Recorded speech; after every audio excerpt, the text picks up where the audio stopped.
আসসালামু আলাইকুম রহমতুল্লাহি ওয়াবারাকাতুহ।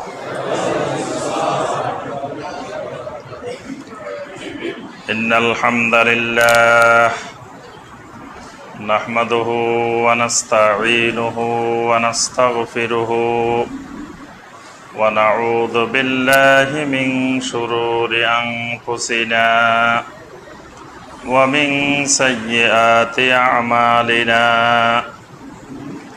من يهده الله فلا مضل له ومن يضلل فلا هادي له وأشهد أن لا إله إلا الله وحده لا شريك له وأشهد أن محمدا عبده ورسوله يا أيها الذين آمنوا اتقوا الله حق تقاته ولا تموتن إلا وأنتم مسلمون يا أيها الناس اتقوا ربكم الذي خلقكم من نفس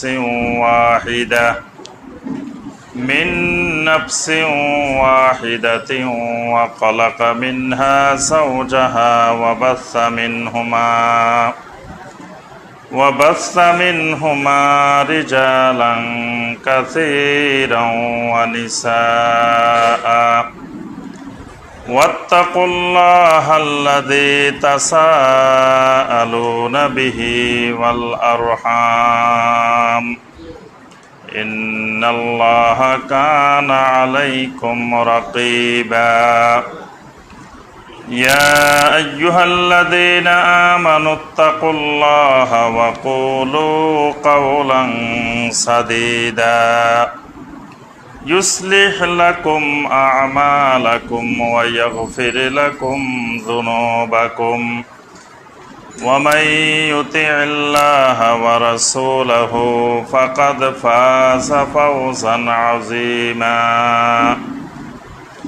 اللهم صل على محمد وعلى آل محمد كما صليت على إبراهيم وعلى آل إبراهيم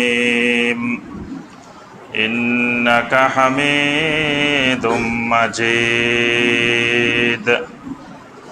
اللهم بارك على محمد وعلى آل محمد كما باركت على إبراهيم وعلى آل إبراهيم إنك حميد مجيد সম্মানিত উলামায়ে কেরাম, দূরের এবং কাছের সম্মানিত দ্বীনী ভাই এবং বোনেরা, আল্লাহ রাব্বুল আলামিনের দরবারে কোটি কোটি শুকরিয়া যে মহান রাব্বুল আলামিন আমাদেরকে 1440 হিজরির প্রথম জুমুআ 3রা মুহররম তারিখে সলাতুল জুমুআ আদায় এবং খুতবাতুল জুমুআ শোনার উদ্দেশ্যে আল্লাহ রাব্বুল আলামিনের পবিত্র ঘর মসজিদে উপস্থিত হওয়ার পরে কোরআনে কারীম এবং হাদিসে নববী সাল্লাল্লাহু আলাইহি ওয়াসাল্লাম থেকে আল্লাহ রাব্বুল আলামিনের দ্বীন সম্পর্কে কিছু কথাবার্তা বলার এবং শোনার তৌফিক দিয়েছেন, সেই মহান রাব্বুল আলামিনের শুকর আদায় করি, সকলে বলি আলহামদুলিল্লাহ। সম্মানিত মুসল্লিয়ানে কেরাম, আমরা আজকের খুতবায় যে বিষয়টি আলোচনা করব ইনশাআল্লাহ, বিষয়টি পূর্বের ধারাবাহিক আলোচনার অংশবিশেষ। আমরা ইতিপূর্বে অনেকগুলো খুতবায় আলোচনা শুরু করেছি। আল আহাদিসুল মাউদুআ আল মুরাওয়াজা ফি বাংলাদেশ, বাংলাদেশে বহুল প্রচলিত জাল হাদিস। এই সিরিজে আমরা ইতিপূর্বে বলেছি যে আমরা 100টি বহুল প্রচলিত জাল হাদিস আলোচনা করব, যেগুলো আমাদের দেশের শিক্ষিত অশিক্ষিত নির্বিশেষে আম জনতা সবাই নবী সাল্লাল্লাহু আলাইহি সাল্লামের কথা হিসাবে জানে, হাদিস হিসাবে জানে, অথচ এগুলো মিথ্যা কথা। এগুলো নবী সাল্লাল্লাহু আলাইহি ওয়াসাল্লামের কোনো হাদিস নয়। ইতিপূর্বে আমরা 5টি খুতবায় 50টি জাল হাদিস আমরা আলোচনা করেছি। আজকের খুতবায় ইনশাআল্লাহ আমরা 51 থেকে 60 নম্বর হাদিস জাল হাদিস পর্যন্ত, অর্থাৎ জাল হাদিসের 6ষ্ঠ পর্বের আজকে আলোচনা হবে 51 থেকে 60 পর্যন্ত। জাল হাদিসের আলোচনার প্রয়োজনীয়তা এজন্যই যে আমাদের এই দেশে অনেকেই নবী সাল্লাল্লাহু আলাইহি ওয়াসাল্লামের মহব্বতের নামে, নবী সাল্লাল্লাহু আলাইহি সাল্লামের ভালোবাসার নামে, নবী সাল্লাল্লাহু আলাইহি সাল্লামের এশকের নামে, নবী সাল্লাল্লাহু আলাইহি সাল্লামের নামে অসংখ্য মিথ্যা কথা বলাটাকে মহব্বত মনে করে নবী সাল্লাল্লাহু আলাইহি সাল্লামের শানে যত বেশি মিথ্যা কথা বলা যায় ততই নবী সাল্লাল্লাহু আলাইহি সাল্লামের বেশি আশিক হওয়া যায়। এটার প্রতিযোগিতা চলে আমাদের দেশে, কার থেকে কে বেশি নবী সাল্লাল্লাহু আলাইহি সাল্লামের নামে মিথ্যা কথা বলা যায়। এবং কেউ যদি বলেন যে ভাই এগুলো তো মিথ্যা কথা, তো তখন সাথে সাথে বলে যে এই নবীর দুশ্মন পাওয়া গেছে, এটা নবীর দুশ্মন, দেখো আমি নবীর শানে নবীর মহব্বতে এত সুন্দর কথা বলছি, আর এই বলে এটা জাল হাদিস, এই বলে এটা মিথ্যা কথা। মানে একটা লোক রাস্তায় ল্যাংটা হয়ে দাঁড়ায় রয়েছে, উলঙ্গ হয়ে দাঁড়ায় রয়েছে, আপনি যাইতেছেন, আপনি দেখে বলতেছেন যে এই লোকটা ল্যাংটা কেন, এই তুমি ল্যাংটা কেন, তো দেখো লোকটা কত বড় বেয়াদব, যা আমারে ল্যাংটা বলছে, আমার দিকে তাকাইলো কেন, এর এত বড় কবিরা গুনাহ। কিন্তু সে যে রাস্তায় দাঁড়ায় রয়েছে ল্যাংটা হয়ে, এইটা কবিরা গুনাহ হচ্ছে না, এটা কোনো সমস্যা হচ্ছে না, কিছু হচ্ছে না। কিন্তু একজন রাস্তা দিয়ে যাচ্ছে, সে কেন তার দিকে তাকাইলো, কেন বলছে এই লোকটা ল্যাংটা, মানে সব অপরাধ, সব গুনাহ, সব বেয়াদবি ওই লোকটা। তা আমাদের অবস্থাটা এরকম যে নবী সাল্লাল্লাহু আলাইহি সাল্লামের শানে মিথ্যা কথা অহরহ মিম্বারে দাঁড়িয়ে, ওয়াজ মাহফিলে বসে, বিভিন্ন জায়গায় অহরহ চলতেছে নবী সাল্লাল্লাহু আলাইহি সাল্লামের নামে মিথ্যা কথা। এবং যারা মিথ্যা কথা বলেন এরা আমাদের দেশের বড় বড় নামি দামি বক্তা, এবং মানুষ এদেরকে অনেক বড় মাপের আশেকে রাসূল, বড় মাপের ওলিয়া উলিয়া বুজুর্গও মনে করেন।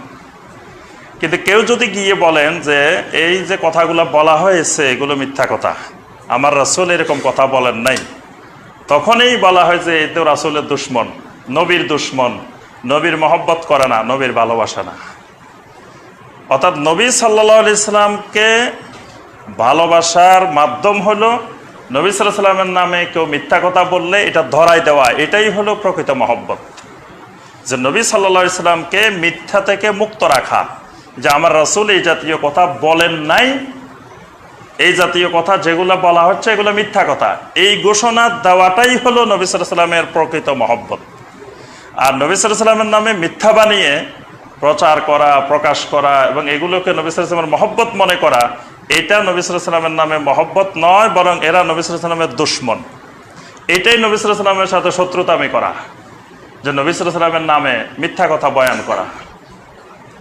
নবী সাল্লাল্লাহু আলাইহি সাল্লামের নামে, নবী সাল্লাল্লাহু আলাইহি সাল্লামের উদ্দেশ্যে দরুদ তো নিজে বানাই বানাই বিভিন্ন রকমের দরুদ যারা পড়ে তারা নিজেদেরকে আশেকে রাসূল দাবি করেন, যে তারা রাসূলের শানে বানাই বানাই কবিতা পড়েন, বানাই বানাই গান গান, বানাই বানাই বিভিন্ন কিছু বলেন। এরা হয়ে গেছে আমাদের দেশের আশেকে রাসূল। আরেকজন যখন এসে বলেন যে ভাই এগুলো তো এবাদত, দরুদ একটা গুরুত্বপূর্ণ এবাদত, এবাদত কোনোদিন নিজে বানাইতে পারে না, এবাদত কারো বানানোর অধিকার নেই। এবাদত করতে হলে এটার সুস্পষ্ট সহি দলিল লাগে। সুতরাং নবী সাল্লাল্লাহু আলাইহি সাল্লাম দরুদ কেমনে পড়তে হয় এটা নবী সাল্লাল্লাহু আলাইহি সাল্লাম এই এবাদত আমাদেরকে শিখিয়ে দিয়ে গেছেন। নবী সাল্লাল্লাহু আলাইহি সাল্লামের সাহাবীরা আমাদেরকে দেখাই দিয়েছেন, লক্ষাধিক সাহাবায়ে কেরাম আমাদেরকে দেখাই দিয়েছেন কেমনে নবী সাল্লাল্লাহু আলাইহি সাল্লামের উপরে দরুদ পড়তে হয়। তো যেভাবে নবী সাল্লাল্লাহু আলাইহি ওয়াসাল্লাম শিখাইছেন সেইভাবে পড়েন, যেভাবে নবী সাল্লাল্লাহু আলাইহি ওয়াসাল্লামের সাহাবীরা দরুদ পড়েছেন সেইভাবে পড়েন। তখন বলে যে দেখো এই যে নবীর দুশমন, নবীর শানে দরুদও পড়তে দেয় না, নবীর শানে দরুদও পড়ে না। তা দরুদ পড়ার ব্যাপারে তো পৃথিবীর কারো কোনো দ্বিমত নাই, দরুদ তো পড়তেই হবে। দ্বিমতটা কোন জায়গায়, যে একজন বানায় বানায় পড়ে, আরেকজন বানায় পড়ে না, আরেকজন হাদিসেরটা পড়ে। নবী সাল্লাল্লাহু আলাইহি ওয়াসাল্লাম যেটা পড়তে শিখাইছেন, সাহাবায়ে কেরাম যেটা শিখাইছেন সেটা পড়ে। তো অবস্থা এমন যে নবী সাল্লাল্লাহু আলাইহি ওয়াসাল্লামের শিখানোটা পড়লে এটা দরুদে হয় না আমাদের দেশে। আপনি সারাদিন এক জায়গায় গিয়ে আল্লাহুম্মা সাল্লি আলা মুহাম্মাদ ওয়া আলা আলে মুহাম্মদ পড়েন, দরুদও তো হইল না। ওয়াজ মাহফিলে যখন আমরা এটা পড়ি আল্লাহুম্মা সাল্লি আলা মুহাম্মাদ ওয়া আলা আলে মুহাম্মদ, কয় হুজুর এটা দরুদে পড়ে নাই। আরেকজনে শুরু করছে বালাগাল উলা বিকামালিহি, কয় কি সুন্দর দরুদ, অথচ বালাগাল উলা কি দরুদ নেই। বালাগাল উলা হলো একজন কবির কবিতা, এখন ওই কবিতা হয়ে গেছে দরুদ। যেটা নবী সাল্লাল্লাহু আলাইহি ওয়াসাল্লাম শিখিয়েছেন ওইটা সারাদিন পড়লেও কয় দরুদ পড়াই হয়নি। সারাদিন যদি আপনি 100 বার আল্লাহুম্মা সাল্লি আলা মুহাম্মাদ এটা সবাইরে নিয়ে পড়েন, তো মিলাদ মাহফিলও হবে না, দরুদ শরীফও হবে না। আর কিছু বানানো কবিতা গান সবাই মিলে পড়েন, একবার দুইবার পড়লেই আপনার দরুদও হয়ে যায়, মিলাদও হয়ে যায়, মাহফিলও হয়ে যায়। মানে মূর্খতা, জাহালত এমন বিস্তার লাভ করেছে যে নবী সাল্লাল্লাহু আলাইহি ওয়াসাল্লামের নামে, বিশেষ করে আমাদের জাহালতের সুযোগে, আমরা সাধারণ মানুষ দিন সম্পর্কে না জানার কারণে, দিন সম্পর্কে বেখবর থাকার কারণে আমাদেরকে বিভিন্ন রকমের নবীর মহব্বত এটা তো প্রত্যেক মুমিনের ভিতরে আছে।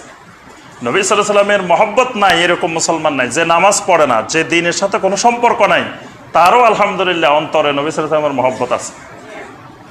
এই সুযোগটা কাজে লাগানো হয়। প্রত্যেক যত আপনার চোর আছে, ডাকাত আছে, সন্ত্রাসী আছে, যত রকমের অপরাধী আছে, তারা কিন্তু অনেক বুদ্ধিমান। বুদ্ধি না থাকলে চুরি করতে পারে না, বুদ্ধি না থাকলে ডাকাতি করতে পারে না, বুদ্ধি না থাকলে সন্ত্রাসী করতে পারে না। এগুলোর জন্য অনেক বুদ্ধি লাগে। সেই বুদ্ধিটা সে একটা রিসার্চার, সে একটা গবেষক, সে অনেক গবেষণা করে যে আপনার ঘরের থেকে চুরি করতে হলে কোন সময় সে যেতে হবে, কোন সময় শীত কাটা শুরু করতে হবে, কোন সময় ঢুকতে হবে, কোন অবস্থা হলে সে কোন দিকে বের হবে, সব আগে গবেষণা করে ঠিক করে তারপরে সে পরিকল্পনা বাস্তবায়ন করতে যায়। ঠিক যারা নবী সাল্লাল্লাহু আলাইহি ওয়াসাল্লামের নামে জাল হাদিস যুগে যুগে তৈরি করেছে, তারাও মানুষের সেনসিটিভ জায়গাগুলো, স্পর্শকাতর জায়গাগুলোকে কেন্দ্র করে তৈরি করেছে, অনেক গবেষণা করে তৈরি করেছে। তারা জানে যে নবী সাল্লাল্লাহু আলাইহি ওয়াসাল্লামের মহব্বত এটা প্রত্যেক মুসলমানের অন্তরে আছে। সুতরাং জাল হাদিস বানাইতে হলে, বেদাত বানাইতে হলে, শিরক বানাইতে হলে নবী সাল্লাল্লাহু আলাইহি ওয়াসাল্লাম কেন্দ্রিক বানাইতে হবে। তাহলে এগুলো মুসলিমদের মধ্যে ভালোভাবে খাওয়ানো যাবে। কিন্তু যদি অন্য বিষয় কেন্দ্রিক হইতো এত সহজে খাওয়ানো যেত না। যেহেতু নবী সাল্লাল্লাহু আলাইহি ওয়াসাল্লাম কেন্দ্রিক, তো নবী সাল্লাল্লাহু আলাইহি ওয়াসাল্লামের মহব্বত তো আছেই আমাদের মধ্যে। এই হিসাবে সহজে এগুলো সমাজে বাজারে প্রচলিত হয়ে গেছে। এই জন্য আমার সম্মানিত ভাইয়েরা, এই জাল হাদিসগুলোর জানা বোঝা এই জন্য আমাদের জন্য খুবই জরুরি। তা আমরা সংক্ষেপে আজকে 10টি আলোচনা করব। 51 নম্বর যেটা, সেটি হলো আমাদের সমাজে খুব প্রচলিত একটা হাদিস আছে, আসাদুল জেহাদে জেহাদুল হাওয়া। যারা অনেকেই শুনছেন এই কথাটা, যে বলে যে প্রবৃত্তির জেহাদেই হলো আসল জেহাদ, নফসের জেহাদ আসল জেহাদ, এটা সবচেয়ে বড় জেহাদ। যে আসাদুল জেহাদে জেহাদুল হাওয়া, যে প্রবৃত্তির বিরুদ্ধে জেহাদ করা, আপনার নফসের বিরুদ্ধে জেহাদ করা, এটাই হলো সবচেয়ে বড় জেহাদ, আসাদুল জেহাদ। অথচ এই কথাটা পৃথিবীর কোনো হাদিসের গ্রন্থে সনদ সহকারে, পৃথিবীর কোনো হাদিস গ্রন্থে আসে নাই। মানে সনদবিহীন মিথ্যা বানোয়াট একটা জাল হাদিস। এবং এটা এত প্রসিদ্ধি লাভ করছে বাংলাদেশের যে এটাকে মিথ্যা বলতে গেলেও সন্দেহ হয়। মানে অনেক সময় কিছু মিথ্যা এত প্রতিষ্ঠিত হয়ে যায়, এটা মিথ্যা বিশ্বাস করতে চাইলে সন্দেহ হয় যে এটা মিথ্যা হয় কেমনে। মিথ্যা যদি হইতো তো এত আলেম ওলামা, এত মানুষের মুখে এটা প্রচলিত, একটা মিথ্যা কেমনে এত শক্তভাবে প্রচলিত হয়। এটা এত শক্ত প্রচলিত যে এটাকে মিথ্যা বলতেও মনে কষ্ট পায়, ব্যথা পায় যে এটা কেমনে মিথ্যা হয়। এটা মানে এটা অনেক শক্ত ইমান না হইলে মিথ্যা বলা যায় না। এটা তো এখন এটা যে হাদিস না, কোনো সনদে আসে নাই, আমরা জানলাম কিভাবে? এটাকে আমি গবেষণা করে বের করছি। কে বলেন তো দেখি? তা কেমনে জানলাম এটা দুনিয়ার কোনো হাদিস গ্রন্থ না? আমি কি সব হাদিস গ্রন্থ পড়ে ফেলছি? তো কেমনে জানছি? এবার বলেন, এটা আপনাদেরকে কেউ প্রশ্ন করতে পারে যে উনি যে বলছেন যে এটা কোনো হাদিসের কিতাবে নাই, উনি কি দুনিয়ার সব হাদিস পড়ে ফেলছে? তো উনি জানলো কেমনে এটা যে দুনিয়ার কোনো হাদিসের কিতাবে নাই? যে সমস্ত ওলামায়ে কেরাম দুনিয়ার সব হাদিস পড়ছেন, যাদের কাছে সব আসছেন, তারাই বলে গেছেন যে এটা দুনিয়ার কোনো হাদিস গ্রন্থে নাই। এটা আমি ডক্টর ইমাম হোসেন বলি নাই, এটা আজ থেকে আরো শত শত বছর আগে যারা হাদিস গবেষণা করেছেন তারাই বলে গেছেন, তারাই বলছেন যে এটা কোনো হাদিসের গ্রন্থে নাই। তাই ওনারা যে আমলে বলছেন, যদি এটা হাদিসে থাকতো তো আজকে এই শত শত বছরের মধ্যে অনেকে বের করে দেখাই দিত যে আছে, উনি বলছে যে কথাটা ঠিক নেই। যেহেতু আজ পর্যন্ত বের করে কেউ দেখাইতে পারে নাই, তাহলে বোঝা যায় এটা কোনো হাদিসের গ্রন্থে নাই।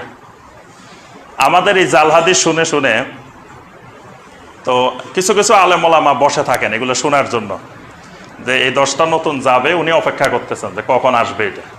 আসার পরে ওনার কাজে হইলো মানে এগুলা নিয়ে গবেষণা করবেন, নিজে কোনো দাওয়াতের কাজ করবে না, মানুষকে দিনমুখী করার কোনো কাজ নাই, কোনো পরিকল্পনা নাই, কাজে একটা শুধু আমরা যে আলোচনাগুলো করি এইগুলোর ভিতরে কোনো জায়গায় ইঞ্চি পরিমাণ, কণা পরিমাণ ভুল ত্রুটি পাওয়া যায় কিনা এইটা গবেষণা করাই তার কাজ। তো উনি অনেক চেষ্টা সাধনা করে করে কিন্তু বের করেন, কয়দিন পর পর একটা বের করেন যে এই পাগড়াও জাল ইমাম হোসাইন, এই শিরোনাম দিয়ে ইন্টারনেটে বের করেন যে ইমাম হোসাইনকে পাগড়াও করে। তা আমি এগুলো দেখি আবার কি পাগড়াও করতেছেন আমাকে। তো পাগড়াও কি? কালকে একটা দেখলাম আমাকে পাগড়াও করছেন যে হরিণীর যে কাহিনী বলছি, তো বলা হয়েছে যে হাদিসে নাই, তো উনি একটা কিতাব বের করছেন আল বেদায়া ওয়ান নেহায়া, বের করে দেখাইছেন যে দেখেন আছে। আচ্ছা, তো আমি বললাম কি, উনি বললো কি? আমি বলছি যে নবী সাল্লাল্লাহু আলাইহি ওয়াসাল্লামের কোনো হাদিসের গ্রন্থে আসে নাই, এটা জাল হাদিস। হাদিসের গ্রন্থে আসলেও এটা সনদ জাল, এটা মিথ্যা। এখন বেদায়া ওয়ান নেহায়াকে হাদিসের কিতাব নাকি? উনি দেখাবেন যে মুসান্নাফে ইবনে সাইবার এত নম্বর হাদিস, বা মুসান্নাফে আব্দুর রাজ্জাকের এত নম্বর হাদিস, অথবা তিরমিজির এত নম্বর হাদিস, যে উনি বলছে হাদিসের গ্রন্থে আসে নাই, দেখেন তিরমিজির এত নম্বরে আসছে। অথবা বলবে যে উনি বলছে এটা জাল, আসলে এটা জাল না, এটা ইমাম তিরমিজি রহমতুল্লাহ আলাইহি বলছেন এটা সহি। তো হাদিসের, আমরা বলতেছি হাদিসের কথা যে এটা সহি না, এটা জাল, তাও দেখানো হচ্ছে ইতিহাসের বই। অর্থাৎ যে কোনো উপায়ে বিরোধিতা করবে, আর তাও 50টা বলছি, 50টার মধ্যে 2টা বা 3টা এরকম বের করছে, বের করে করে পাকড়াও করতেছে। মানে কত ধরনের মানুষ যে পৃথিবীতে আছে, কত চিন্তাধারার মানুষ আছে, আল্লাহ পাক সবাইকে বোঝার তৌফিক দান করুন। আমরা যে কথাটা বলতেছি যে এই যে হাদিসে নাই, এই যে এই কথাটা প্রথম বলছেন ইমাম আবু নুআইম আল ইসফাহানি রাহিমাহুল্লাহ, তার একটা কিতাব আছে হিলিয়াতুল আউলিয়া। আর ইমাম বাইহাকি রহমতুল্লাহ আলাইহি, উনি সবার কাছে প্রসিদ্ধ, বাইহাকি শরীফ হাদিসের কিতাব। ইমাম বাইহাকির কিতাব জুহুদের মধ্যে ওনারা দুজনেই বলছে এটা হাদিস না, এটা দুনিয়ার কোনো সনদে আসে না। তো ওনারা অনেক আগে, শত শত বছর আগে বলছেন, যদি হাদিস হইতো, ওই আমার কথা যেরকম বের করার জন্য কিছু ভাই বসে আছেন, ওনাদের কথা বের করার জন্য এরকম হাজার হাজার বসেছিলেন, এতদিনে বের হয়ে যেত যে এটা হাদিসের মধ্যে আছে। তো যেহেতু বের হয় নাই, তাহলে বোঝা গেল এটা যে জাল হাদিস, এই ব্যাপারে কোনো সন্দেহ নাই। তবে ওলামায়ে কেরাম বলছেন এটা একজন প্রসিদ্ধ তাবে তাবি ইব্রাহিম বিন আদম রাহিমাহুল্লাহ তার নিজের বক্তব্য। অনেক সময় অনেক বড় বড় আলেমদের বক্তব্য তার নিজের থেকে হয়তো কিছু কথা বলছেন, তো এইটা একজনের থেকে আরেকজন, আরেকজনের থেকে আরেকজন, এইভাবে যেতে যেতে এক সময় নবী সাল্লাল্লাহু আলাইহি ওয়াসাল্লামের কথা হয়ে যায়, হাদিস হয়ে যায়। মানে হয়তো আমার থেকে শুনছেন এটা আমার বক্তব্য, তা আরেকজন যাই বলছেন যে আমাদের আজকে শাইখ ইমাম হোসাইন বলছেন, আরেকজনের কাছে গেছে, আরেকজনের কাছে গেছে, এরকম 4-5 জন পরিবর্তন হইতে হইতে এক জায়গায় গিয়ে পৌঁছছে যে এটা নবী সাল্লাল্লাহু আলাইহি ওয়াসাল্লামের হাদিস, আসলে এটা নবী সাল্লাল্লাহু আলাইহি ওয়াসাল্লামের হাদিস না। এইভাবে অনেক হাদিস জাল হয়েছে। মানে বিভিন্ন ব্যক্তির বক্তব্য, বড় বড় ব্যক্তিদের বক্তব্য, এগুলো এক সময় এক পর্যায়ে গিয়ে নবী সাল্লাল্লাহু আলাইহি সাল্লামের হাদিস হয়ে গেছে। এটা ইব্রাহিম বিন আদম রাহিমাহুল্লাহ, যিনি 161 হিজরিতে ইন্তেকাল করেছেন, ওনার বক্তব্য হিসাবে কোন কোন মুহাদ্দিসিন কেরাম বলেছেন। তবে এখানে এই হাদিসটা জাল, কিন্তু এই একই অর্থে সহিহ হাদিসও আছে। মানে নিজের প্রবৃত্তির বিরুদ্ধে, ইত্তেবাউল হাওয়ার বিরুদ্ধে আপনার চেষ্টা করা, ইত্তেবাউল হাওয়ার বিরুদ্ধে জিহাদ করা, প্রচেষ্টা করা, এটার বিরুদ্ধে দাঁড়ানো, এটা তো একজন মুমিনের উপরে ফরজ। এই অর্থে অন্য ভাষায়, মানে অন্য এবারতে কিন্তু হাদিসের মধ্যে আসছে, যেমন তিরমিজির মধ্যে আসছে, সহিহ ইবনে হিব্বানের মধ্যে আসছে। নবী সাল্লাল্লাহু আলাইহি ওয়াসাল্লাম বলছেন, আল মুজাহিদু মান জাহাদা নাফসাহু ফি তাআতিল্লাহ। মুজাহিদ ওই ব্যক্তি, যে ব্যক্তি আল্লাহর আনুগত্যের জন্য নিজের নফসের বিরুদ্ধে জিহাদ করে, তাকে নবী সাল্লাল্লাহু আলাইহি ওয়াসাল্লাম মুজাহিদ বলছেন। এটা সহিহ, তিরমিজির মধ্যে আসছে, ইবনে হিব্বানের মধ্যে আসছে। কিন্তু এই কথাটা এত সমাজে প্রসিদ্ধি লাভ করে নাই, ওই জালটা প্রসিদ্ধি লাভ করছে। মানে কথায় কথায় আসাদুল জেহাদে জেহাদুল হাওয়া, কিন্তু এই যেটা সহি এটা প্রসিদ্ধি লাভ করে নাই।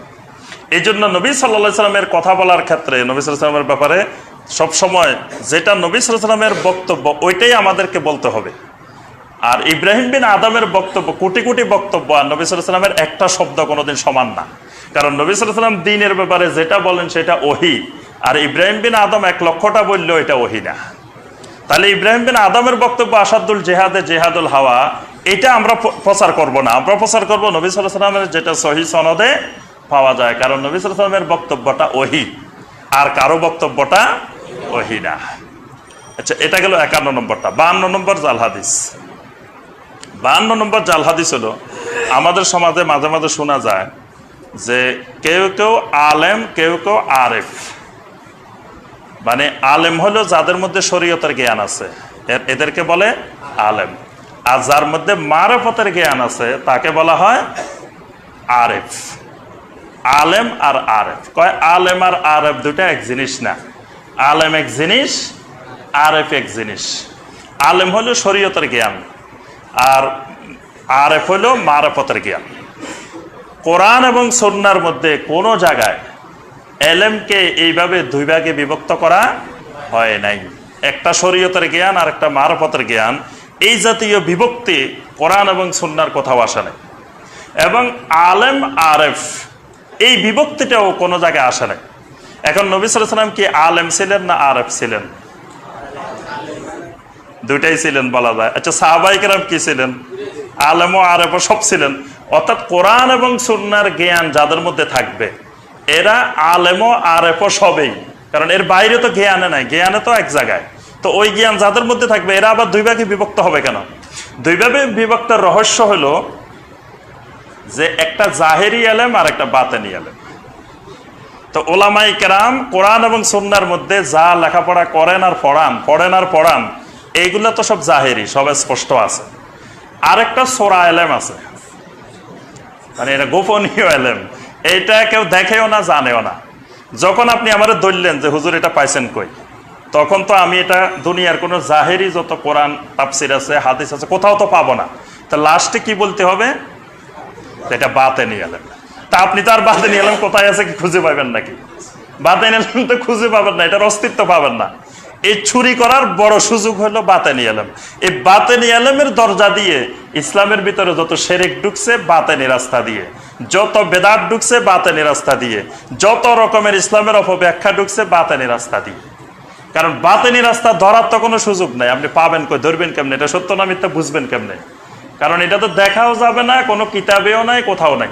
তো জিজ্ঞেস করলে এটা কোথায় আছে, কয়টা সিনার মধ্যে আছে। এটা সিনা বসিনা, এটা কিতাবে লেখাপড়া করে পাওয়া যায় না, এটা সিনার থেকে সিনায় যায়। অথচ এই জাতীয় কোনো জাল হাদিস কোনো জায়গায় লেখা নাই, যে সনদ আকারে এরকম জাল হাদিসও আসে নাই যে নবী সাল্লাল্লাহু আলাইহি ওয়াসাল্লাম বলছেন যে আমার উম্মতের জন্য ইলম দুই রকমের, একটা জাহেরি একটা বাতেনি। আমি হাদিসের মধ্যে যেগুলা বলি এগুলা জাহেরি, আর আমার কলবের ভিতরে সিনার মধ্যে কিছু গোপনীয় আছে, এগুলো আমার থেকে আলীর কাছে যায়, আলীর থেকে হাসান বসরির কাছে যায়, হাসান বসরির কাছে শিয়াদের কাছে যায়, শিয়াদের থেকে বাংলাদেশে যায়, ইন্ডিয়া যায়। এরকম কোন জাল হাদিস আছে? কোথাও নাই। এরকম সনদে কোথাও আসে নাই। এগুলো সব শিয়ারা বাইর করছে। বাতেনি আলেমের মূল আবিষ্কারক শিয়া সম্প্রদায়, এবং ওই শিয়াদের থেকে আস্তে আস্তে আমাদের উপমহাদেশের দিকে আমদানি হয়েছে, এদিকে চলে আসতেছে বাতেনি আলেম। অর্থাৎ বাতেনি আলেম বলতে আলাদা কিছু নাই। যত রকমের এলেম আছে, ইসলামের যত এলেম, সমস্ত এলেম কোরআনে কারিমের মধ্যে আছে, সমস্ত এলেম নবী সাল্লাল্লাহু আলাইহি ওয়াসাল্লামের সুন্নাহর মধ্যে আছে, হাদিসের মধ্যে আছে। আর এর বাইরে যে এলেম, সেগুলো আমাদের দরকার নেই। যেগুলো আমাদের দরকার, মানবতার জন্য দরকার, দুনিয়ার জন্য দরকার, আখিরাতের জন্য দরকার, জান্নাতে যাওয়ার জন্য দরকার, জাহান্নাম থেকে মুক্তির দরকার, সেগুলো আল্লাহ পাক এই কোরআন এবং সুন্নাহর মাধ্যমে প্রকাশ করে দিচ্ছেন, জাহেরি করে দিচ্ছেন। বাতেনিগুলো সেগুলো আল্লাহর কাছে থাকুক, এগুলো আমাদের দরকার নেই। আপনি জাহেরিগুলো যেগুলো আল্লাহ কোরআন এবং সুন্নাহর মধ্যে দিচ্ছেন সেগুলোই আমল করি, কুলকিনারা নাই। তো বাতেনিগুলোর দরকার কি? ঝামেলা বাড়ানোর দরকারটা কি? যেটা আছে স্পষ্ট কোরআন এবং সুন্নাহয়, সেটাই তো আমরা আমল করে শেষ করতে পারি না। কি কেউ এমন আছে বাংলাদেশে যে যিনি কোরআন হাদিসে যত আমল আছে সব করে ফেলছে? উনি আমল আরো খুঁজতেছে, পাইতেছে না, এই জন্য বাতেনি কোনো জায়গায় গোপনে কিছু আছে কিনা এগুলো খুঁজে বাইর করতেছে।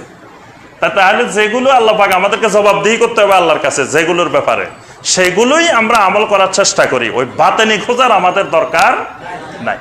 অথবা এমন কিছু নাই যে নবী সাল্লাল্লাহু আলাইহি ওয়াসাল্লাম জীবিত অবস্থায় বলতে ভুলে গেছিলেন, নাউজুবিল্লাহ, এইরকম বিশ্বাস করলেই মানে চলে যাবে যে নবী সাল্লাল্লাহু আলাইহি ওয়াসাল্লাম জীবিত অবস্থায় বলতে ভুলে গেছিলেন।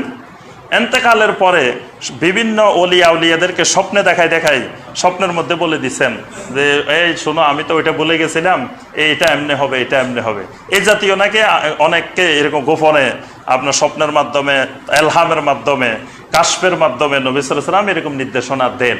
নাউজুবিল্লাহ, এইটা বিশ্বাস করা মানে নবী সাল্লাল্লাহু আলাইহি সাল্লাম তার আমানতে খেয়ানত করছেন। নাউজুবিল্লাহ, কারণ ওহিটা তার কাছে আমানত। তো তিনি বিদায় হজের ভাষণের পরে সাহাবায়ে কেরামদের থেকে ওয়াদা নিয়েছিলেন যে আমি কি তোমাদের কাছে সব পৌঁছাইছি? হাল বাল্লাগতু, আমি কি সব পৌঁছাইছি? সাহাবায়ে কেরাম বলছেন বালা ইয়া রাসূলুল্লাহ, হে আল্লাহ রাসূল আপনি সব পৌঁছাই দিয়েছেন। তখন নবী সাল্লাল্লাহু আলাইহি ওয়াসাল্লাম আকাশের দিকে হাত তুলে বলছেন আল্লাহুম্মা ইশহাদ, আল্লাহুম্মা ইশহাদ, আল্লাহুম্মা ইশহাদ, হে আল্লাহ তুমি সাক্ষী থাকো, এই তোমার বান্দারা সাক্ষী দিতেছে যে আমি সব পৌঁছাই দিছি। এখন যদি আমরা বিশ্বাস করি যে নবী সাল্লাল্লাহু আলাইহি ওয়াসাল্লাম সব পৌঁছাইতে পারেন নাই, কিছু রয়ে গেছে, পরে পৌঁছাইছেন, তাহলে নবী সাল্লাল্লাহু আলাইহি ওয়াসাল্লামের কথাকে মিথ্যা ধরা হয়। নাউজুবিল্লাহ, সাহাবায়ে কেরাম যে সাক্ষী দিয়েছেন মিথ্যা সাক্ষী দিয়েছেন, না পৌঁছানোর পরেও বলছে সব পৌঁছাইছেন। অর্থাৎ নবী সাল্লাল্লাহু আলাইহি ওয়াসাল্লাম দ্বীনের ব্যাপারে যা পৌঁছানো দরকার সমস্ত এলেম, সমস্ত জ্ঞান জীবিত অবস্থায় পৌঁছাই দিয়ে গিয়েছেন।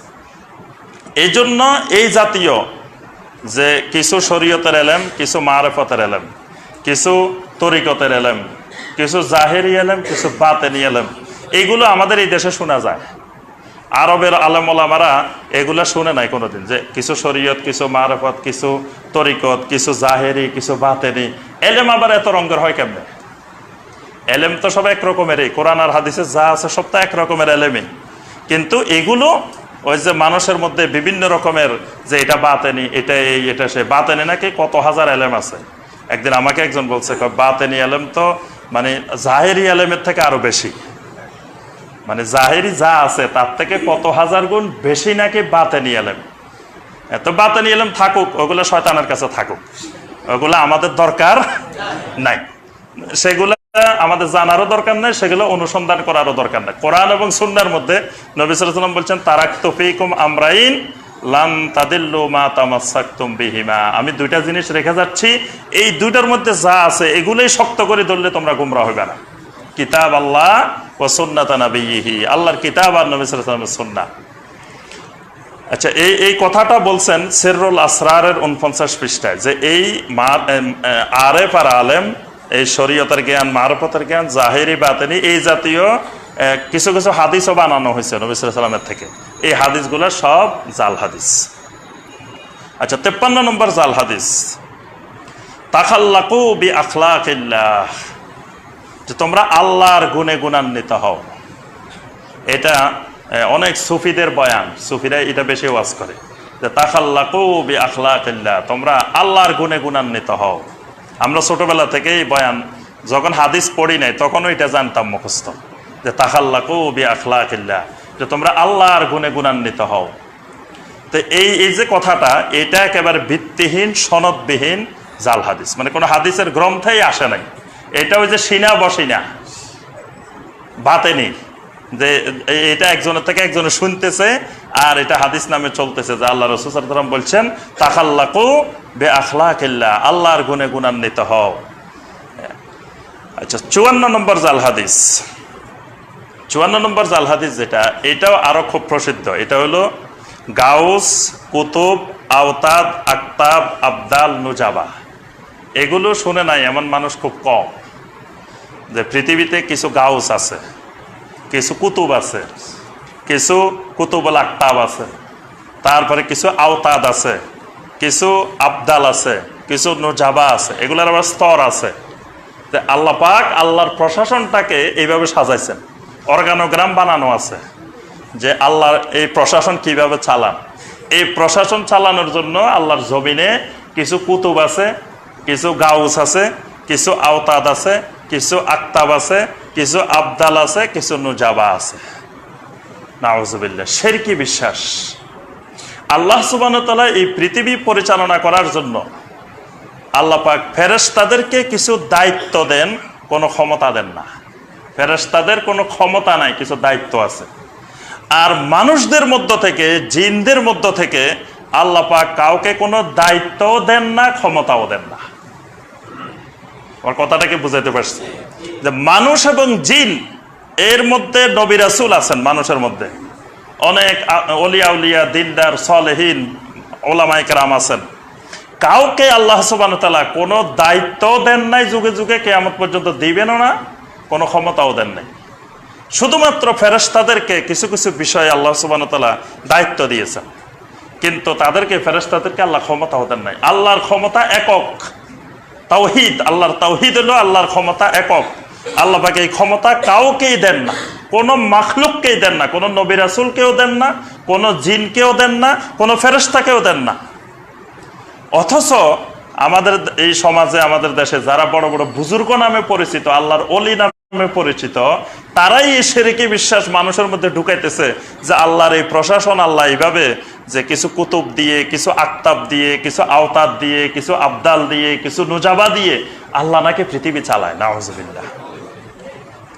কোরআন এবং সুন্নায় এই জাতীয় গাউস, কুতুব, আওতাদ, আকতাব, নুজাবা এইগুলোর কোনো আলোচনাই কোরআন হাদিসে নাই। অথচ আমাদের দেশে সব মানুষ কিন্তু জানে। কুতুবুল আকতাব, কুতুবের নাম শুনে নাই এরকম নাই। কুতুবের তো কতজনের নামে আছে, কুতুবউদ্দিন, কুতুবুল ইসলাম আমাদের দেশে আছে না? কুতুব নামে আছে। তো এই কুতুব শব্দ পাইছে কোথায়? ওই যে যুগে যুগে শুনছে যে পৃথিবী পরিচালনা করার ক্ষেত্রে অনেক কুতুব আছে। তারপরে আপনার গাউস আছে, গাউসুল আজম আছে। তারপরে মানুষদেরকে গাউস বানানো হয়েছে। গাউস মানে আপনার পরিত্রাণকারী। আল্লাহ সুবহানাহু ওয়া তাআলা হলেন গাউস, অথচ পৃথিবীতে মানুষকে গাউস বানানো হয়েছে। আবার গাউসুল আজমও বানানো হয়েছে। তারপরে আপনার আওতাদ বানানো হয়েছে, আকতাব বানানো হয়েছে। এগুলো সব সনদবিহীন, ভিত্তিহীন জাল হাদিস। এখানে একটা জিনিস হাদিসে পাওয়া যায়, সেটা হলো আবদাল। আবদাল এই পরিভাষাটা হাদিসে আছে। এর বাইরে গাউস, কুতুব, আওতাদ, আকতাব, নুজাবা এগুলো হাদিসে কোথাও নাই। শুধু আবদাল শব্দটা হাদিসে আছে। কয়েকটা হাদিসের মধ্যে আবদাল আসছে।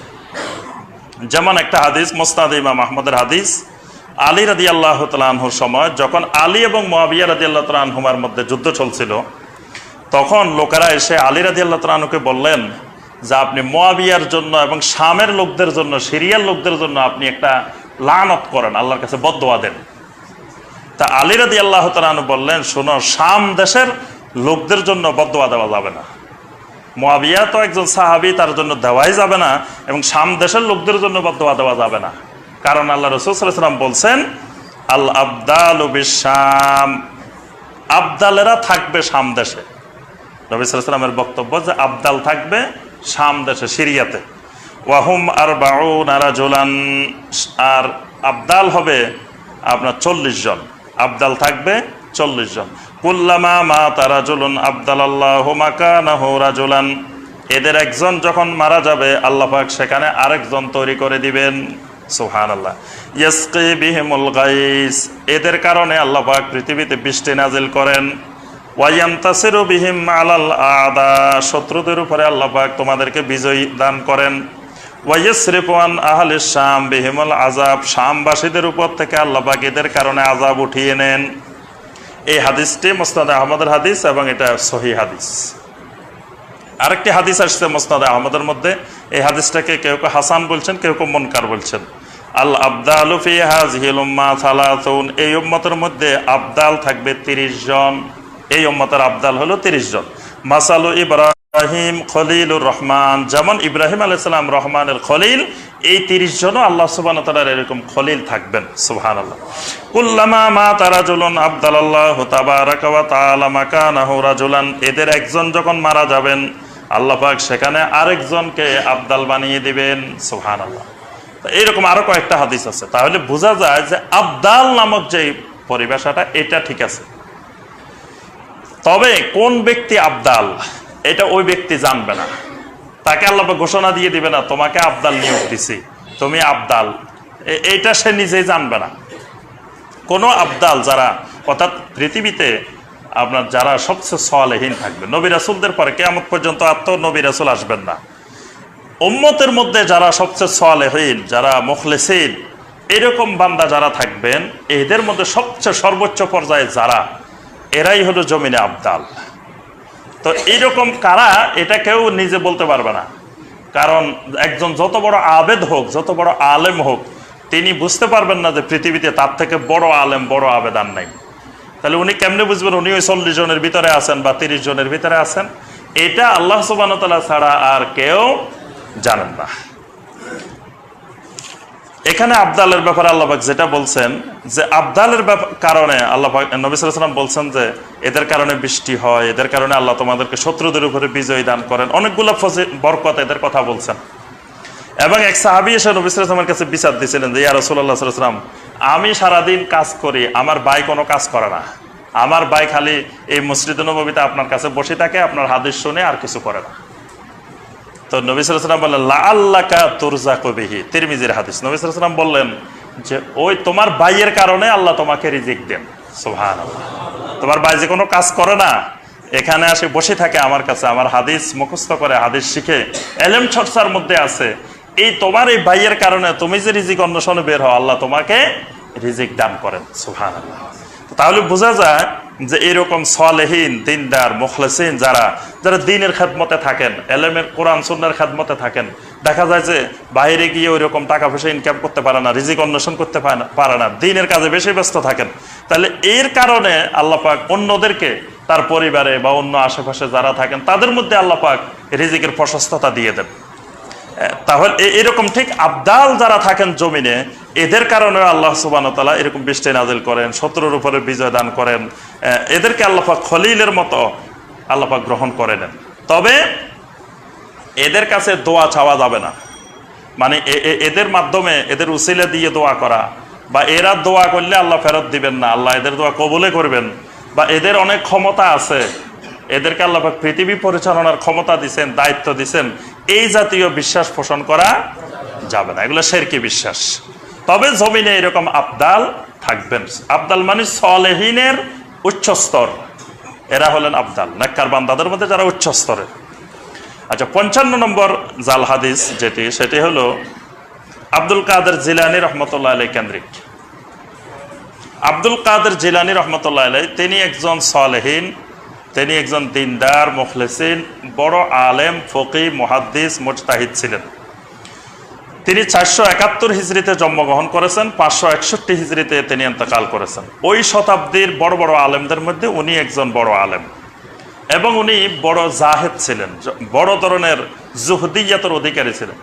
তার বয়ানে, তার আলোচনায় লক্ষ লক্ষ মানুষ সমবেত হতেন। এবং তিনি ওই যুগের জাল হাদিসের বিরুদ্ধে সবচেয়ে বড় সংগ্রামকারী ছিলেন আব্দুল কাদের জিলানী রহমতুল্লাহ। যিনি এত বড় সংগ্রাম করছেন, তিনি নিজেই জাল হাদিসের কবলে পড়ে গেছেন। মানে যিনি জমিন থেকে জাল হাদিস উচ্ছেদ করার জন্য ওই যুগে প্রচেষ্টা চালিয়েছেন, পরবর্তীতে লোকেরা তাকেই কেন্দ্র করে জাল হাদিস বানায় ফেলছে। এবং তিনি শিরক দূর করার জন্য, তাওহীদ কায়েমের জন্য ওই যুগে সবচেয়ে বড় মুজাহিদ ছিলেন। পরবর্তীতে লোকেরা তাকে কেন্দ্র করে শিরক বানায় ফেলছে। আব্দুল কাদের জিলানী রাহমাহুল্লাহকে বানাইছে গাউসুল আজম, অথচ গাউসুল আজম হলেন কে? একমাত্র আল্লাহ সুবহানাহু ওয়া তাআলা। গাউসুল আজম মানে মহান পরিত্রাণ দাতা। তো মানুষকে পরিত্রাণ দিতে পারে, মুক্তি দিতে পারে একমাত্র আল্লাহ সুবহানাহু ওয়া তাআলা, অথচ উনাকে বানানো হয়েছে। বিপদে আপদে পড়লে মানুষ ডাক দিবে কাকে? একমাত্র আল্লাহকে ইয়া আল্লাহ বলে ডাক দিবে। অথচ এখনো জমিনে এরকম মানুষ পাওয়া যায় যারা বিপদে পড়লে কয় ইয়া গাউসুল আজম, গাউসুল আজম বলে ডাক দেয়, গাউসুল আজম তাকে বিপদ থেকে বাঁচাইব। অর্থাৎ উনাকে কেন্দ্র করে শিরক। তারপরে উনি মায়ের পেটে থাকতে কত পারা মুখস্থ করে নাকি চলে আসছেন।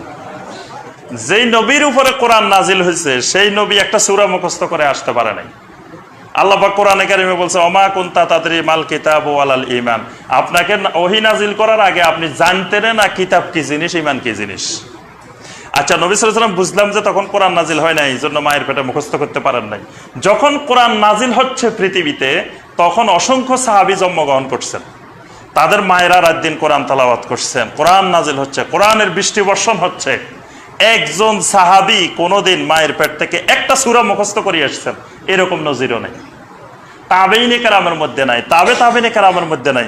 অথচ দেখেন সেই 471 হিজরিতে 471 বছর পরে নবী সাল্লাল্লাহু আলাইহি ওয়াসাল্লামের হিজরতে জন্মগ্রহণ করছেন, তিনি নাকি 19 পারা মুখস্থ করে চলে আসছেন।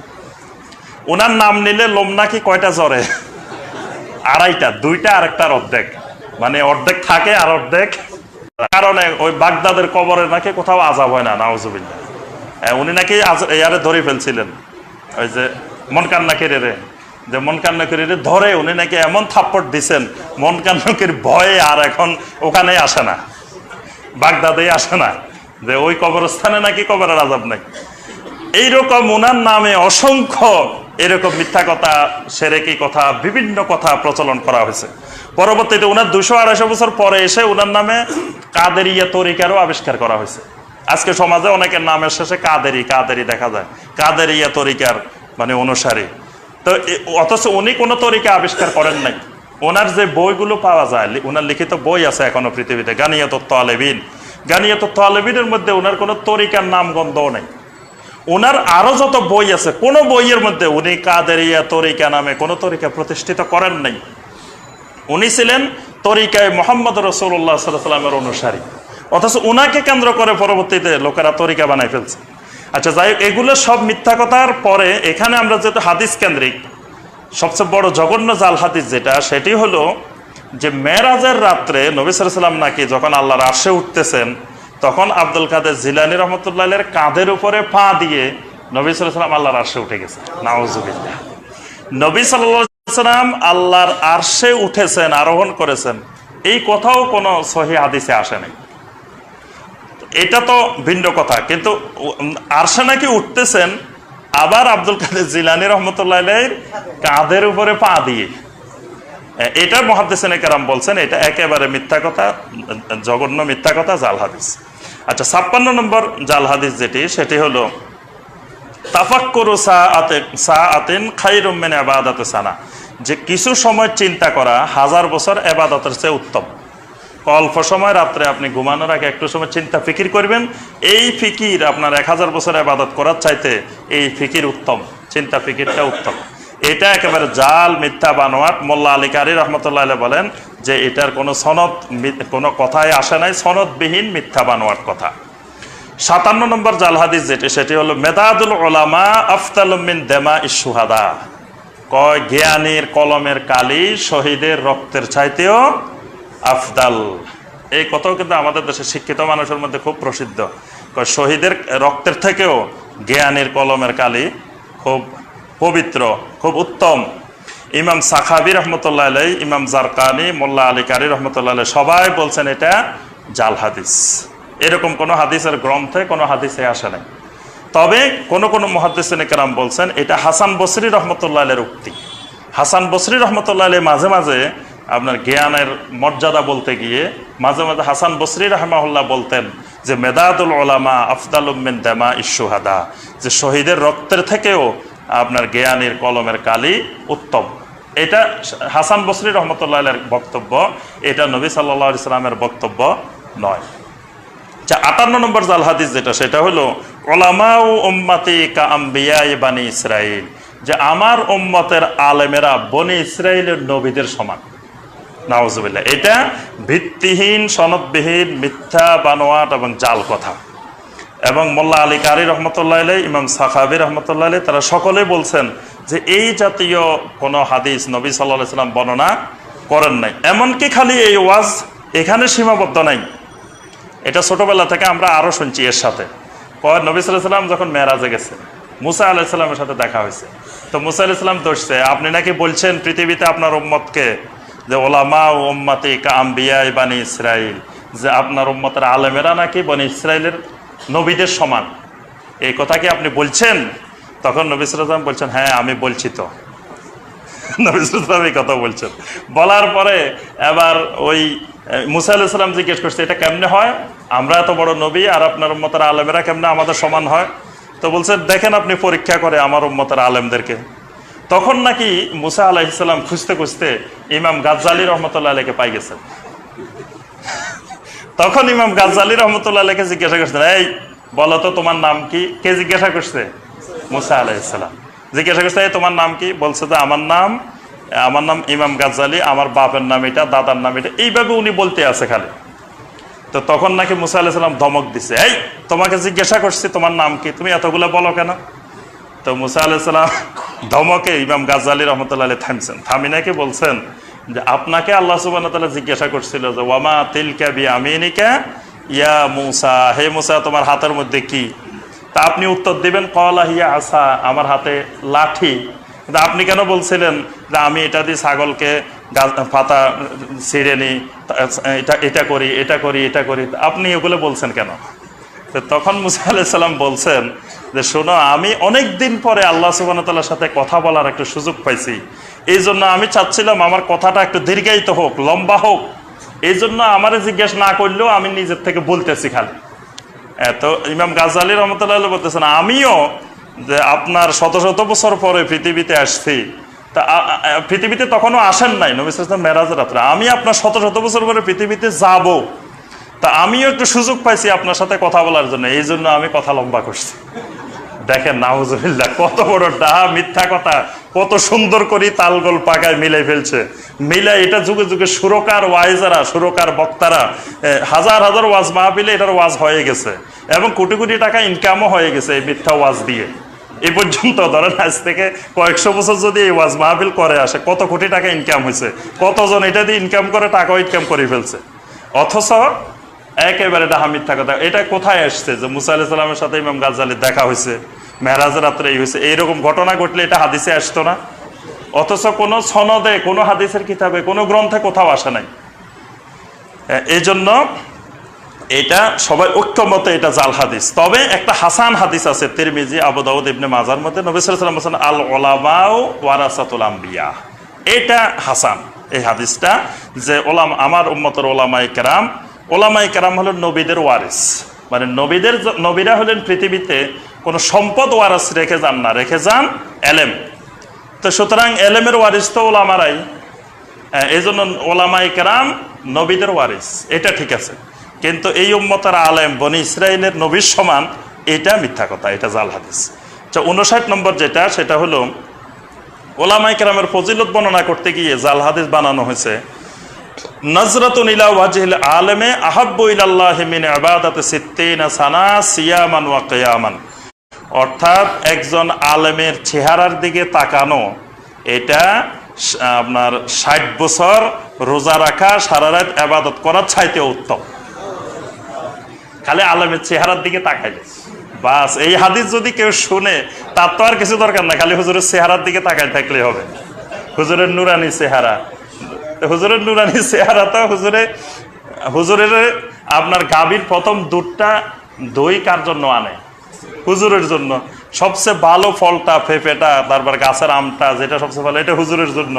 তারপর মুরগি ডিম দিছে, ওইটা হুজুরের জন্য। আঙ্গুর কিনে হুজুরের জন্য, কমলা হুজুরের জন্য। তো বসা বসা খাওয়াইলে তো চেহারা নুরানি হবেই। বা আমাদের হুজুরের চেহারা কি নুরানি, আপনি বসায় বসে এগুলা খাওয়াইলে তো, একটা সোরেরে খাওয়াইলেও চেহারা নুরানি হয়ে যাবে। যে কারণে খাওয়ান, চেহারা নুরানির সাথে আপনার বুজুর্গির এটার কোনো সম্পর্ক নেই। বেলাল রাদিয়াল্লাহু তাআলা আনহু সবচেয়ে কালো মানুষ ছিলেন, অথচ এই উম্মতের মধ্যে কত বড় আল্লাহর ওলি, নবী সাল্লাল্লাহু আলাইহি ওয়াসাল্লামের মুয়াজ্জিন হওয়ার মর্যাদা লাভ করছেন। সুবহানাল্লাহ। তো আমি যে কথাটা বলতেছি যে দেখেন, আলেমদের প্রতি মানুষদেরকে আকর্ষণ করার জন্য জাল হাদিস বানায় ফেলা হয়েছে। একবার তাকাইবেন আলেমদের চেহারার দিকে, 60 বছর আপনি রোজা রাখা এবং সারা রাত ইবাদত করার চাইতেও উত্তম। এটার মুহাদ্দিসিনে কেরাম বলেন এটা একেবারে মিথ্যা কথা, বানোয়াট। আচ্ছা, সর্বশেষ যেটা 60 নম্বর, এটা হলো একই সাথে সম্পর্কিত, সেটা হলো নাওমুল আলেমে খায়রুম মিন ইবাদাতিল জাহেলে। এটা আমরা ছোটবেলা থেকে মুখস্থ করছি, এটার উপরে সারাংশ লিখতাম, এটার উপরে এই ভাব সম্প্রসারণ লিখতাম, পরীক্ষায় আসতো যে নাওমুল আলেমে খায়রুম মিন ইবাদাতিল জাহেলে, কয় জাহেলের ইবাদতের চাইতে আলেমের ঘুম উত্তম। আলেম ঘুমাই থাকলে আর জাহেল সারা রাত ইবাদত করলে তাও আলেমের ঘুমটা উত্তম। অনেকে কয় যে আরে আলেমই ঘুমাই থাকলে তো সুবিধা, রাত্রে ইবাদত লাগে না, কিছু লাগে না, ফজরের নামাজ না পড়লে অসুবিধা নেই, ঘুমাই রয়েছে আলেম, উনি তো আলেম। আর জাহেল সারা রাত ইবাদত করলেও নাকি আলেমের ঘুম উত্তম। এই বাক্যটা একেবারে জাল, এটা কোনো সনদে এটার কোনো অস্তিত্ব নাই, কোনো হাদিসের কিতাবেও আসে নাই। তবে হিলিয়াতুল আউলিয়ার মধ্যে একটা হাদিস আসছে দয়ীফ, দুর্বল একটা হাদিস আসছে। সেই হাদিসটা হলো এরকম যে নাওমুন আলা ইলমিন খায়রুম মিন সলাতিন আলা জাহালিন, যে নবী সাল্লাল্লাহু আলাইহি ওয়াসাল্লাম বলছেন যে একজন জাহেলের সলাতের থেকে যে আলেমের ঘুম উত্তম। মানে একজন এলেম নিয়ে ঘুমিয়ে থাকা, নাওমুন আলা ইলমিন, এলেম নিয়ে ঘুমানো, খায়রুম মিন সলাতিন আলা জাহালিন, মূর্খতা নিয়ে সলাত আদায় করার চেয়ে উত্তম। কারণ মূর্খতা নিয়ে সলাত আদায় করলে সে তো সলাতের ফরজ কোনটা, ওয়াজিব কোনটা, সুন্নত কোনটা কিছু জানে না। দেখা গেছে ফরজ তরক করে বসে রয়েছে, তার নামাজে হয় নাই। এজন্য আরেকজন এলেম জানছেন, তো তিনি তো জানেন নামাজের মধ্যে কোনটা ফরজ, কোনটা ওয়াজিব, কোনটা সুন্নত, তাহলে উনার ঘুমটাও তার ইবাদতের চাইতে, তার সলাতের চাইতে উত্তম। এই হাদিসটা তবে সহি না, এই হাদিসও সহি না, এটাকেও সমস্ত মুহাদ্দিসিনে কেরাম বলছেন দয়ীফ, দুর্বল হাদিস। তবু এটা সনদে আসছে, এটা জাল না, কিন্তু ওইটা একেবারে জাল, যেটা নাওমুল আলেমে খায়রুম মিন ইবাদাতিল জাহেলে, জাহেলের ইবাদতের চাইতে আলেমের ঘুম উত্তম। সম্মানিত ভাই এবং বোনেরা, আমরা আর আজকে আলোচনা করব না। এই 10টি জাল হাদিস আমরা আজকের আলোচনা শুনলাম, এগুলো আমাদের দেশে একেবারে প্রচলিত প্রসিদ্ধ যেগুলো রয়েছে, এগুলো নবী সাল্লাল্লাহু আলাইহি সাল্লামের নামে চালানো হয়, হাদিসের নামে সমাজে প্রসিদ্ধ হয়ে আছে। আর এগুলোর আরও বিস্তারিত জানার জন্য আপনাদেরকে এর আগেও বলছি যে একটা বই আছে হাদিসের নামে জালিয়াতি, এই বইটার লেখক হইলেন ডক্টর খন্দকার আব্দুল্লাহ জাহাঙ্গীর রাহিমাহুল্লাহ। তার এই বইটা পড়বেন, এই বইটার মধ্যে এই যে আলোচনাগুলো আমরা করেছি এগুলোর আলোচনা আছে, সেখানে আপনারা পাবেন। এর বাইরেও আরও অনেকগুলো জাল হাদিস আছে ওই গ্রন্থটার মধ্যে, এবং জাল হাদিস কী জিনিস, জাল হাদিস কাকে বলে, আলহামদুলিল্লাহ তিনি সেখানে বিস্তারিত সুন্দর করে আলোচনা করেছেন। সেটা আমরা পড়ার চেষ্টা করব, তাহলে এগুলোর সাথে ওইটা আমাদের জন্য আরও সহায়ক হবে। আর এই মাসটা মুহররম মাস, মুহররম মাসের একটি আমল আছে, আমলটা কি বলেন তো দেখি? হ্যাঁ, মাশাআল্লাহ, সবাই জানেন। এই মাসের আমল হইল 2 দিন সিয়াম পালন করা, হয় মুহররমের 9, 10 অথবা 10, 11। কেন সিয়াম পালন করবেন? না, প্রথম কথা ওইটা না, প্রথম কথা হইল কানা রাসূলুল্লাহ সাল্লাল্লাহু আলাইহি সাল্লাম সামা ওয়া আমারা বিসিয়ামি, নবী সাল্লাল্লাহু আলাইহি সাল্লাম সিয়াম পালন করছেন এবং সিয়াম পালন করার নির্দেশ দিয়েছেন, এই জন্য সিয়াম পালন করবেন। যদি মুসা আলাইহিস সালামের যাই ঘটুক, নবী সাল্লাল্লাহু আলাইহি সাল্লাম যদি বলতেন সিয়ামের ব্যাপারে আমাদেরকে কোনো নির্দেশনা না দিতেন, তাহলে কি আপনি সিয়াম পালন করতে পারতেন? নবী সাল্লাল্লাহু আলাইহি সাল্লাম নিজে আমল করেছেন, সিয়াম পালন করেছেন এবং আমাদেরকে সিয়াম পালন করার জন্য নির্দেশ দিয়েছেন। এবং নবী সাল্লাল্লাহু আলাইহি সাল্লাম ইহুদিদের কাছে গিয়ে জিজ্ঞাসা করছিলেন, মদিনা যাওয়ার পরে দেখছেন যে ইহুদিরা সিয়াম পালন করতেছে, জিজ্ঞাসা করলেন কি ব্যাপার, আপনারা আজকে সিয়াম পালন করতেছেন কেন? তখন ইহুদিরা জবাব দিল যে আজকের এই দিনে আল্লাহ সুবহানাহু ওয়া তাআলা মুসা আলাইহিস সালামকে ফেরাউনের জুলুম নির্যাতন থেকে আল্লাহ পাক মুক্তি দিয়েছিলেন, এই জন্য শুকরিয়া স্বরূপ মুসা আলাইহিস সালাম রোজা রেখেছিলেন, আমরাও মুসা আলাইহিস সালামের সুন্নতের অনুসরণ করে আমরা রোজা রাখি। তো নবী সাল্লাল্লাহু আলাইহি সাল্লাম বললেন যে তোমরা মুসার নাম বিক্রি করে খাও, তোমাদের সাথে মুসার কোনো সম্পর্ক নেই, অথচ কানা আহাক্কু মিনকুম মা মুসা আলাইহিস সালাম, যে তোমাদের থেকে আমাদের সম্পর্কটা অনেক বেশি মুসা আলাইহিস সালামের সাথে। তো তখন নবী সাল্লাল্লাহু আলাইহি সাল্লাম সাহাবায়ে কেরামদেরকে বললেন যে তোমরাও সিয়াম পালন করো, তবে ইহুদিদের খেলাফ করে, ইহুদিরা 10 তারিখে করে, তোমরা তার আগে অথবা পরে, তোমরা 2 দিন করো। তো এই জন্য 9 তারিখ, 10 তারিখ অথবা 10, 11 এইভাবে আমরা সিয়াম পালন করার চেষ্টা করব। আজকে হলো 3 তারিখ, আগামী শুক্রবার হলো 10 তারিখ, তাহলে 9, 10 হলে বৃহস্পতি, শুক্রবার আর 10-11 হইলে শুক্রবার শনিবার। আর কেউ যদি একসাথে 3 দিনও রাখতে পারে কোনো অসুবিধা নেই। এটা মুহররম মাস, মুহররম মাসের সিয়াম নবী সাল্লাল্লাহু আলাইহি ওয়াসাল্লাম বলেছেন আফদালুস সিয়াম বা'দা রমাদান শাহরুল্লাহ মুহররম, যে রমাদানের পরে সবচেয়ে আফদাল সিয়াম হলো এই মুহররম মাসের সিয়াম। তো এই জন্য আমরা এই মাসে বেশি বেশি সিয়াম পালন করার চেষ্টা করব, আর কমপক্ষে আশুরার 2 দিন। আল্লাহ সুবহানাহু ওয়া তাআলা আমাদের সবাইকে তৌফিক দান করুন, আমিন ইয়া রাব্বাল আলামিন। সুবহানাকা আল্লাহুম্মা বিহামদিকা আশহাদু আল্লা ইলাহা ইল্লা